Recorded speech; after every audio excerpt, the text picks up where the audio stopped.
salam sejahtera. Selamat pagi. Anda sedang menonton Awani Pagi bersama saya Naila Huda dan Hakim Rahman bersiaran secara langsung dari rumah. Dan semalam kita menyaksikan persidangan Dewan Rakyat pada hari terakhir tahun ini. Telah pun tamat persidangan pada penggal kali ini dan kita menyaksikan 5 rang undang-undang yang diluluskan pada hari yang mesyuarat ataupun mesyuarat ketiga penggal ketiga Parlimen ke-14 menutup tirainya semalam, dan antaranya termasuk RUU langkah-langkah sementara pembiayaan kerajaan penyakit coronavirus, dan turut diluluskan RUU cukai jualan, cukai perkhidmatan, cukai pelancongan seperti yang kita saksikan telah dibahaskan selepas pastinya satu persidangan yang dibayangi dengan banyak perbincangan tentang belanjawan 2021 dan ketidaktentuan politik dengan kerajaan Perikatan Nasional berdepan sedikit cabaran keyakinan. Tetapi apa juga yang menarik semalam dibentangkan adalah rang undang-undang ataupun cadangan RUU berhubung gangguan seksual yang diusulkan di Dewan Rakyat untuk dibahaskan pada persidangan akan datang. Ini satu cadangan RUU yang sangat menarik untuk kita lihat dan saya kira sangat tepat masanya ketika kita banyak menyaksikan isu gangguan dan keganasan seksual, kes-kes baru yang berlaku sejak kebelakangan ini, Hakim. Ya, dan cadangan itu dikemukakan oleh Ahli Parlimen Batu iaitu YB Kasturari Pato selepas beliau Ahli Parlimen Batu Kawan sebenarnya selepas beliau bangkit sebelum soal usul itu dibahaskan, beliau bangkit untuk bertanyakan dan mencadangkan kepada Dewan bahawa usul berkenaan undang-undang gangguan seksual itu dibahaskan dalam sidang yang akan datang. Ini kerana selepas beliau membuat pemerhatian terhadap satu petition yang ditandatangani lebih 17,500 orang di laman web change.org setakat Oktober lalu. Katanya perbahasan rang undang-undang gangguan seksual tersebut penting untuk memastikan hak mangsa gangguan seksual terbela serta ditambah baik kelemahan undang-undang sedia ada. Ini selepas kita lihat ada 1/3 wanita dan 1 daripada 6 lelaki menjadi mangsa gangguan seksual. Ini membuktikan bahawa terdapat kelemahan dalam undang-undang sedia ada. Jadi beliau mencadangkan ianya dikubal, dipinda dan dibahaskan agar ia dapat mangsa dapat keadilan dan pemangsa dapat mengelak daripada undang-undang sedia ada. Ini bukanlah penghalang kepada gangguan seksual, itu katanya di Dewan Rakyat. Jadi beliau merayu kepada perayu untuk mengukuhkan petisi tersebut yang memohon kepada Dewan Rakyat untuk mengambil maklum masalah kritikal ini. Dan cadangan ini sebenarnya satu cadangan yang dibawa oleh Ahli Parlimen Batu Kawan, Ahli Parlimen Pembangkang. Tetapi kemudian Ahli Parlimen Pontian, YB Dato' Ahmad Maslan bangkit dan menyatakan bahawa ianya satu cadangan yang baik dan melangkaui isu politik. Dan tapi dalam masa sama kita bermaklum bahawa perjalanan sesi sidang Dewan Rakyat sudah berakhir semalam, hari terakhir. Kemudian akan disambung dengan perjalanan sesi Dewan Negara.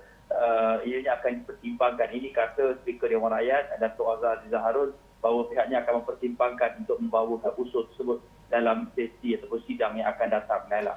Ya, seperti yang dikatakan tadi, kita harap ini dapatkan sokongan bipartisan dan tidak dipolitikkan mana-mana pihak. Tidak mustahil berlaku seperti yang kita saksikan sebelum ini.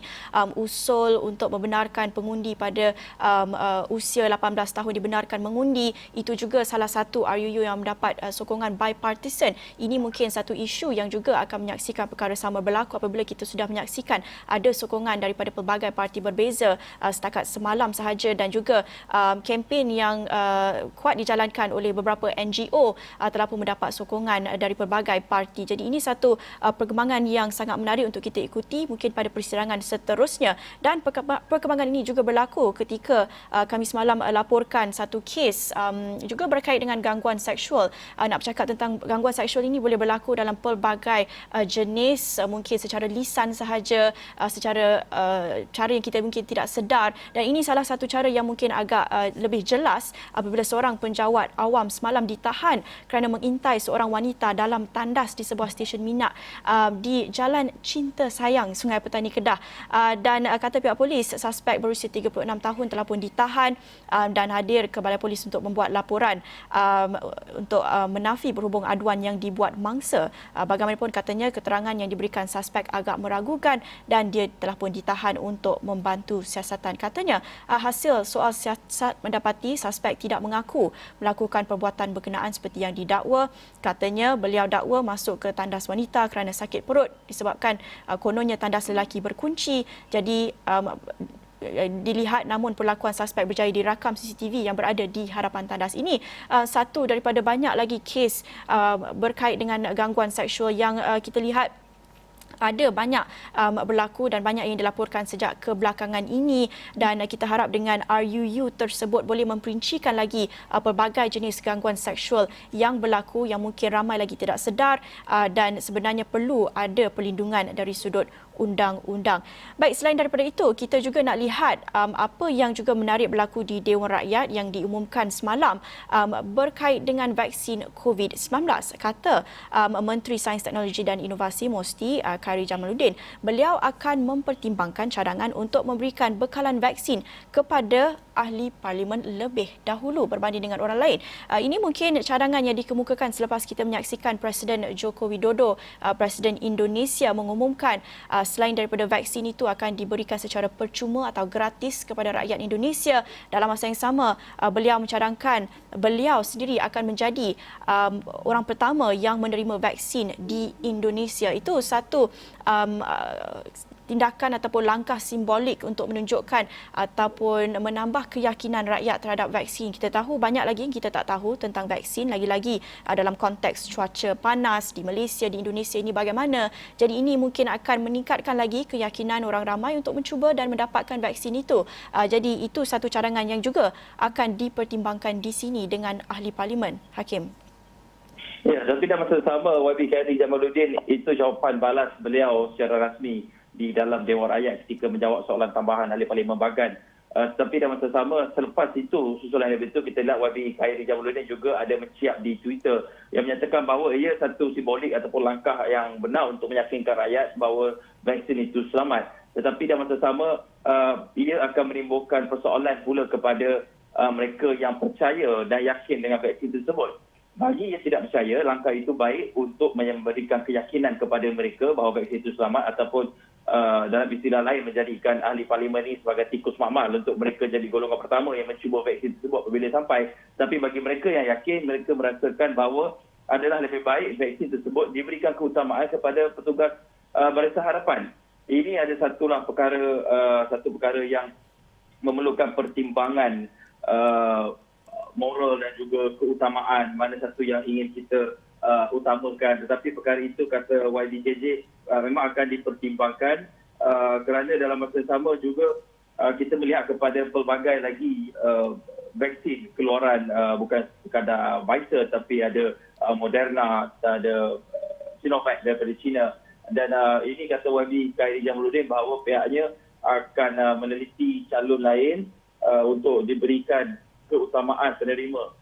Siapakah yang akan diberikan keutamaan ini? Persoalannya, siapakah akan diberikan apabila Malaysia mendapat fasa pertama vaksin daripada Pfizer seperti yang telah pun ditandatangani perjanjiannya.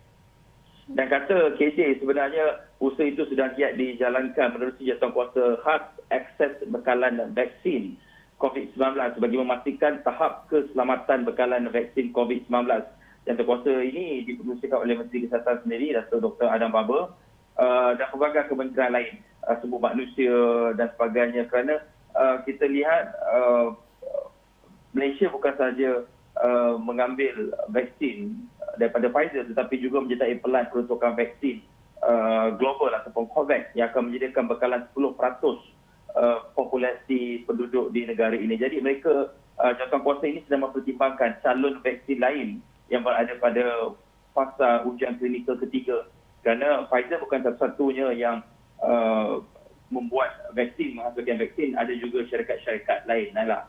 Ya, dan perkembangan ini berlaku ketika negara masih lagi mencatatkan kes positif pada angka 4 digit dengan 1,220 jangkitan baru yang direkodkan semalam, dan di Selangor sahaja sebanyak 368 kes seperti yang kami laporkan di astroawani.com, dan ini menjadikan kes keseluruhannya telah pun sebenarnya mengatasi kes positif yang telah direkodkan di China.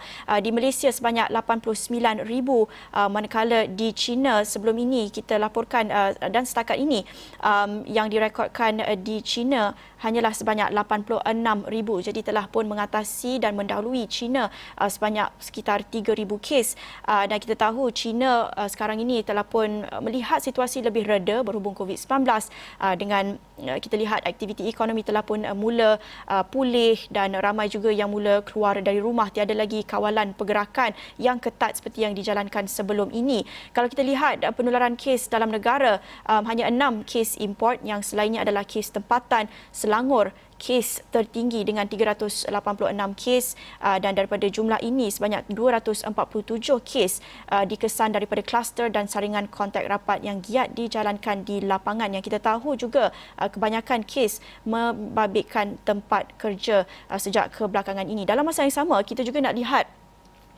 satu perkara yang kita khawatir berlaku seperti yang kita saksikan di Itali, di Wuhan, apabila penularan wabak berlaku dalam hospital pada benteng utama negara untuk mencegah dan melawan COVID-19 ini, telah pun mencatatkan penularan misalnya di Hospital Tengku Ampuan Rahimah di Klang, yang semalam kami laporkan beberapa kaki tangan dan pesakit disahkan positif COVID-19, mencetuskan kebimbangan kewujudan kluster baharu di hospital tersebut. Kalau kita lihat laporan Malaysia kini, pesakit yang sebelum ini disahkan negatif ujian COVID-19 ketika dimasukkan, bagaimanapun mula menunjukkan gejala virus itu selepas ditempatkan di hospital tersebut beberapa hari kemudian.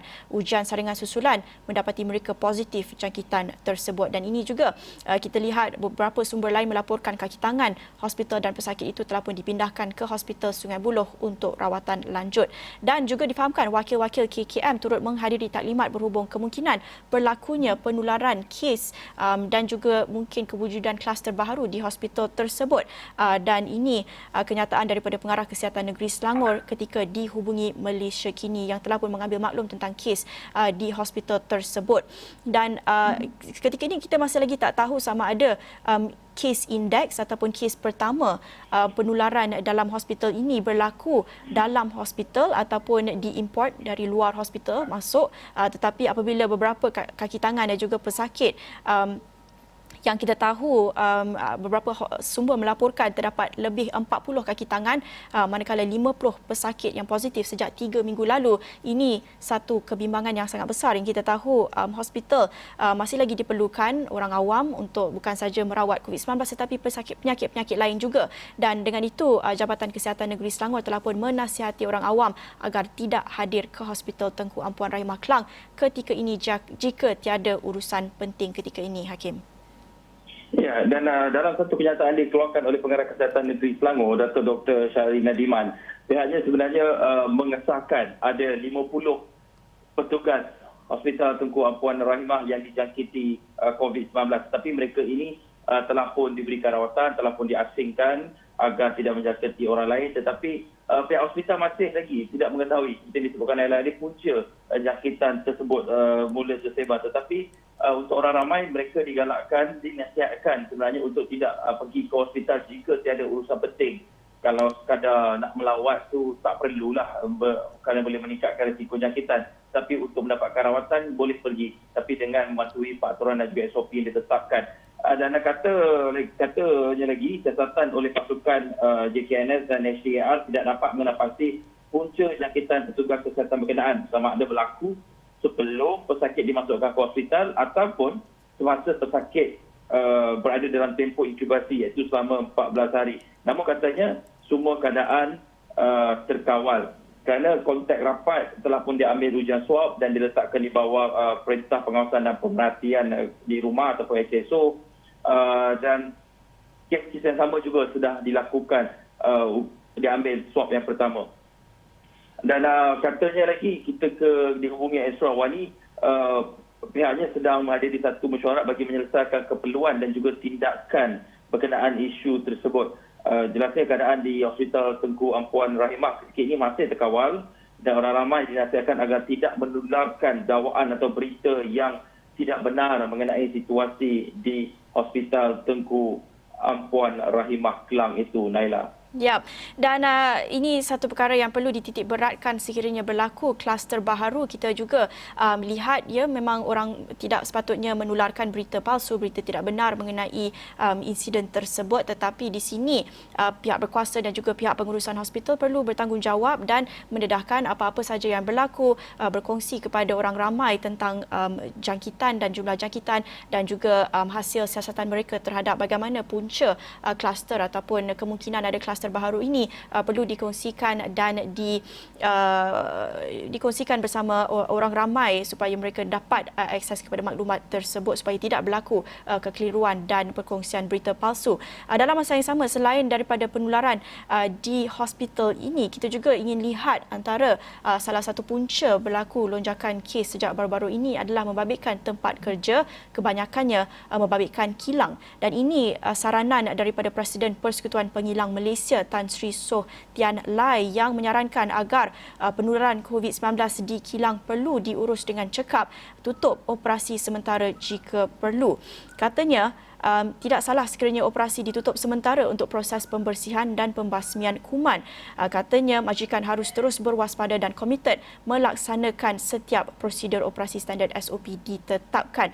Dan pihak FIMM juga menyambut baik syarat kerajaan yang mewajibkan semua pekerja asing menjalani saringan untuk memastikan virus tersebut tidak menular meskipun kilang sudah melaksanakan semua langkah pencegahan. Dan kita tahu kebanyakan kes baru-baru ini berpunca daripada program saringan terhadap pekerja, kebanyakannya membabitkan pekerja asing, yang mana kita lihat juga antaranya kluster teratai yang kebanyakannya membabitkan pekerja syarikat Top Glove telah pun mencecah lebih 5,000 kes positif, dan beberapa lagi kilang pembuat sarung tangan juga telah pun merekodkan kes positif. Dan kita lihat juga apabila kes positif pertama dilaporkan membabitkan kilang sarung tangan ini, ia tidak ditutup pada minggu pertama, minggu kedua, kemudian apabila telah mencecah ratusan ribuan kes baru sahaja ditutup. Jadi sangat penting untuk kita tahu di mana kluster-kluster tersebut telah pun direkodkan, dikesan. Majikan perlu bertanggungjawab dan secara telus kongsikan maklumat tentang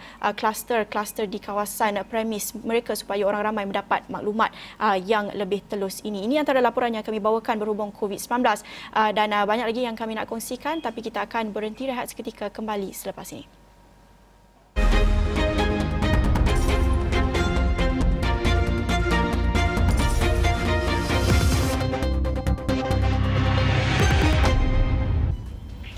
Baik, bertemu kembali di Awani Pagi bersama saya Naila dan Hakim, dan tadi kami kongsikan tentang beberapa penularan ataupun kes penularan COVID-19 membabitkan hospital dan juga pastinya di tempat kerja, kebanyakannya membabitkan pekerja asing, dan itu satu topik yang akan kami tekankan pada segmen ini dan juga segmen pada 8.30 pagi nanti apabila kita menyambut Hari Migran Sedunia. Tetapi apa juga menarik ditekankan di sini adalah akibat pandemik COVID-19 ini kita menyaksikan banyak kekosongan pekerjaan apabila banyak pekerja asing telah pun diusir, dan ini meninggalkan dianggarkan sekitar 100,000 kekosongan dalam pasaran pekerjaan, kebanyakannya membabitkan sektor pertanian, pembinaan dan juga perladangan. Dan apa yang dilaporkan semalam adalah kurang 10,000 pekerja tempatan telah pun mengisi kekosongan tersebut. Ini perkongsian yang kami dapatkan semalam daripada Timbalan Menteri Sumber Manusia Awang Hashim, yang katanya juga kerajaan dalam masa yang sama sedang mempergiat usaha membuka lebih banyak peluang pekerjaan kepada rakyat tempatan dalam sektor-sektor ini, pembinaan, pertanian dan perladangan, bagi menggantikan tenaga kerja asing. Dan antaranya langkah-langkah yang telah pun diambil untuk mengarahkan majikan mengiklankan kekosongan di portal My Future Jobs. Dan kita lihat apa yang dilaporkan, sebanyak 6,803 tenaga kerja tempatan telah mengisi kekosongan dalam sektor pembinaan, manakala 2,143 orang dalam sektor pertanian dan perladangan sepanjang tempoh itu. Kita tahu kerja-kerja dalam sektor 3D, dangerous, difficult and dirty, ini kebanyakannya diisi oleh pekerja asing. Ini kita tahu juga berpunca daripada keperluan ataupun keinginan majikan untuk menurunkan kos untuk membayar pekerja-pekerja tersebut. Sekaligus kita lihat keadaan ataupun work conditions, gaji yang telah pun diperuntukkan untuk untuk sektor-sektor ini antara yang paling rendah, dan itu antara punca mengapa rakyat tempatan tak nak mengambil ataupun mengisi kekosongan dalam pekerjaan ini. Jadi langkah-langkah yang diambil kerajaan di sini, kita harap juga dalam masa yang sama dapat lihat punca isu pokok kenapa berlaku kekosongan dalam sektor ini, kerana isu-isu tersebut, gaji yang rendah, pekerjaan yang agak bahaya, bukan sahaja stigma. Selalunya kita salahkan anak-anak muda tak nak kerja 3D sebab stigma, sebab takut kotor dan sebagainya, panas. Tapi realitinya ramai yang sebenarnya tak tertarik dengan pekerjaan tersebut kerana isu-isu ini, gaji yang rendah dan sebagainya, Hakim. Ya, dan faktor gaji yang rendah itulah yang kebanyakannya digunakan oleh majikan untuk sebagai alasan untuk mengambil pekerja asing, di mana kita bermaklum bahawa kebanyakan pekerja asing ini layanannya sedikit berbeza. Mungkin tidak keterlaluan kalau dikatakan ada double standard di antara layanan terhadap pekerja asing dan juga pekerja warga tempatan. Gaji diterima berbeza, terutamanya dalam sektor-sektor 3D ini. Tapi ini tidak bermakna bahawa hak golongan pendatang asing yang bekerja ataupun kita panggil migran yang bekerja di negara kita ini harus diketepikan, kerana mereka juga tertakluk, mereka juga manusia yang mempunyai hak, dan itu juga hak untuk pekerja asing, bukan sahaja di Malaysia tapi juga di luar negara, untuk mendapatkan keperluan mendapatkan keperluan vaksin. Ini yang ditekankan ataupun digesa oleh Pertubuhan Kesihatan Sedunia WHO, iaitu negara yang jadi tuan rumah kepada pekerja asing ataupun migran ini perlu mencari cara untuk memvaksinkan pekerja mereka dalam usaha untuk membasmi COVID-19. Kerana kita bermaklum sebelum ini kewujudan kluster-kluster baru juga di kalangan pekerja asing, bukan kerana mereka tidak mematuhi SOP, tapi kerana condition ataupun keadaan tempat tinggal mereka itu sendiri yang tidak kondusif, terlalu kecil, seperti yang dilaporkan oleh media sebelum ini, ada yang tinggal seperti dalam bangsal ataupun reban ayam. Ini perkara yang perlu dipertimbangkan. Sesuai sangat tajuk dan topik ini kerana hari ini juga merupakan hari sambutan memperingati Hari Migran Antarabangsa, iaitu pada hari inilah 18 Disember. Dan kita lihat juga antara gesaan yang dilakukan oleh WHO ini juga, iaitu keperluan dia adalah, iaitu pertama, keperluan utama adalah untuk vaksinasi, kesihatan pekerjaan dan warga emas dan mereka yang bergejala, dan pekerja migran juga termasuk dalam kategori golongan yang berisiko. Itu sebab mengapa negara tuan rumah perlu juga melihat kepada keperluan siapakah yang akan menerima vaksin tersebut apabila ia tersedia kelak, Naila. Ya, perkara ini perlu diperhalusi apabila kita lihat kebanyakan kluster di Malaysia dan juga di negara jiran Singapura, kebanyakannya membabitkan pekerja asing, migran, dan kita tidak boleh nak asingkan mereka daripada program vaksinasi. Sekiranya kita perlu nak betul-betul membebaskan seluruh masyarakat daripada jangkitan COVID-19, pastinya mereka antara golongan yang paling berisiko mendapat jangkitan COVID-19. Jadi perlu kita lihat bagaimana untuk melibatkan mereka dalam program vaksinasi, sama ada kerajaan yang membiayai kos ataupun majikan perlu diperhalusi di situ. Dan selain itu kita juga nak lihat laporan apabila kita bercakap tentang pekerja asing dan juga pekerja tempatan. Pastinya penting untuk kita mengutamakan juga peluang pekerjaan bagi rakyat Malaysia sendiri, dan ini salah satu cadangan juga yang berhubung kait dengan isu tersebut apabila kita baru-baru ini melaporkan tentang peluang baharu untuk penerokaan sumber unsur nadir bumi ataupun REE di dalam negara. Ini saranan daripada pensyarah kanan Jabatan Teknologi Tenaga Mineral dan Bahan daripada UMK, Dr. Hafiz Yusof. Katanya kepakaran tempatan perlu digunakan sepenuhnya berbanding kepakaran asing bagi membantu kerajaan meneroka REE dalam negara. Kita tahu banyak kita mendapatkan pandangan daripada golongan saintis dalam negara yang banyak menghasilkan inovasi sains dan teknologi, tetapi malangnya untuk mengkomersialkan produk mereka untuk digunakan dalam pasaran, kepakaran mereka itu kurang permintaannya dalam negara. Apabila kita lihat masih banyak lagi kontrak-kontrak diberikan kepada syarikat dan juga pakar-pakar saintis luar negara. Apabila kita ada bakat dan kita ada resourcesnya dalam negara tetapi tidak digunakan ataupun kurang permintaannya, Hakim. Ya, kalau kita lihat di Malaysia saja kita ada beberapa buah universiti yang mampu ataupun mempunyai kepakaran dalam bidang sumber ataupun nadir bumi. Kita ada contoh USM, kita ada UKM, kita ada UMK, termasuk lagi IPDA dan PDS lain.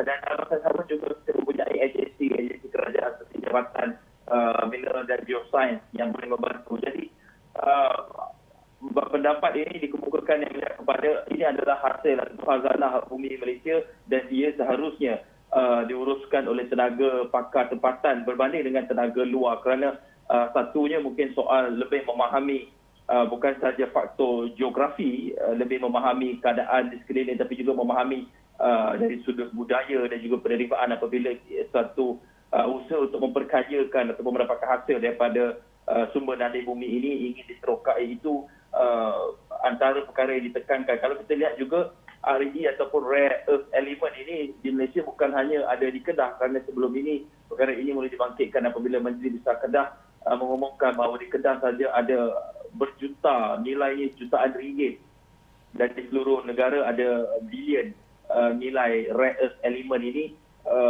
Dan kajian dilakukan oleh warga tempatan, anak tempatan mendapati pada 2018 ada hubungan mineral itu dengan emas. Jadi seperti kita maklum, ni katanya terdapat banyak sekali emas di Pahang, Kelantan dan Terengganu, dan sumber yang sama juga mungkin boleh didapati di Pahang dan tempat-tempat lain.